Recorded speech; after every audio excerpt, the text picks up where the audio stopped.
Okay guys, I'm going to talk you through how to do a Golgi tendon organ release on a couple different muscles, and we will start with the Achilles tendon. When you're doing Golgi tendon organ release, O&I, or muscle approximation techniques, we use no oil. We don't want the fingers to slide on the skin. We want to have some traction. So these techniques are usually chosen when you can't work in an area. So the Golgi tendon organ and the O&I are done on tendons, and that's usually to reduce tone and muscle spasm when you can't work on the muscle belly for some reason, like a contusion or an injury, or it's too painful. And the muscle approximation works on the muscle belly to reduce muscle tone and reduce spasm as well when you can't work on the tendon.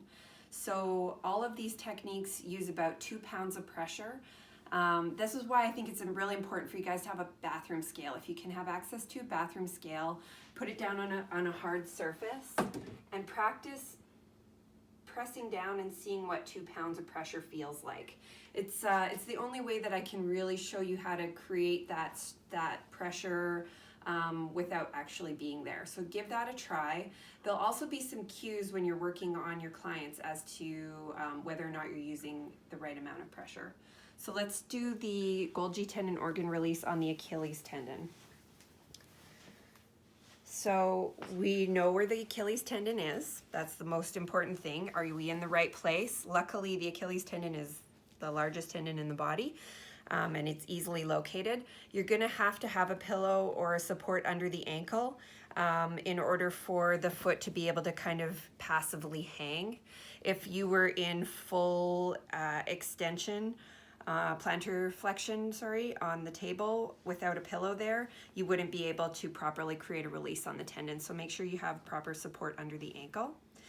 And now there's a lot of different ways that we can do this, but essentially what we're trying to do with a Golgi tendon organ is we're trying to distend the tendon, which will stimulate the receptors, the mechanoreceptors in the Golgi tendon organs, which are the mechanoreceptors, and will create a reflexive relaxation. So it tells the brain that there's an excessive stretch placed on the tendon, and through the central nervous system, the message comes back via the motor neurons to tell that part of the body to relax so that it's not injured. So we're taking advantage of the body's natural defense mechanisms in order to create a therapeutic effect.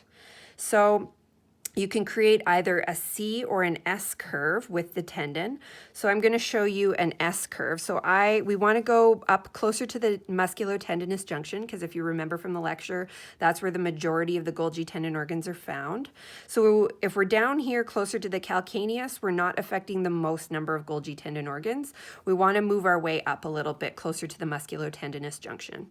So I want to use really strong hand position here. Reinforce your fingers and thumbs wherever you can. If you have good strong thumbs that don't hyperextend, you never want to be like this. Look at how poor that biomechanics is. We want to support the thumbs so that they're in line. We always stack our joints, remember from Tech 1. So we come in like this. And basically, I am pressing down, I'm distending the tendon in 2 different ways. So it creates an S, just like the photo or the picture in the lecture. So this creates an S. And so I want to hold this for 30 to 60 seconds or until I feel the muscles start to relax. And you will actually feel the muscles start to relax. Sometimes your thumbs go closer together. You can even see mine are sort of moving a little bit. I don't know if you can see that. It's very, very subtle. And you just hold it and you get the person to breathe. Usually we're doing these techniques on muscles that may have some injury to some side of them. So we really want to make sure we're letting our client know that they need to breathe and let them know if it's painful or anything. But it's a pretty great technique. And then once the release has completed, we slowly come out. You never just spring right out of this. You slowly come out and release. I'm going to show you a couple other hand positions to do this same technique. So we can create a C curve. So the C curve with the thumbs looks like this. So I'm supporting the medial part of the leg with my hand, and I'm creating a C curve with my thumb. and I could hold this again 30 to 60 seconds. I could theoretically do it with fingers, but it's not my most preferred way. If I wasn't supporting on the medial side, their leg would roll in and it would be defeating the purpose. You wouldn't get a good distension on the tendon. In theory, you could do it with fingers like this or fingers like this. Feel free to play around with it. You might even be able to do it with knuckles, but I don't think that's the best. I think probably fingers or thumbs is the best for this. So that is a Golgi tendon organ release on the Achilles tendon.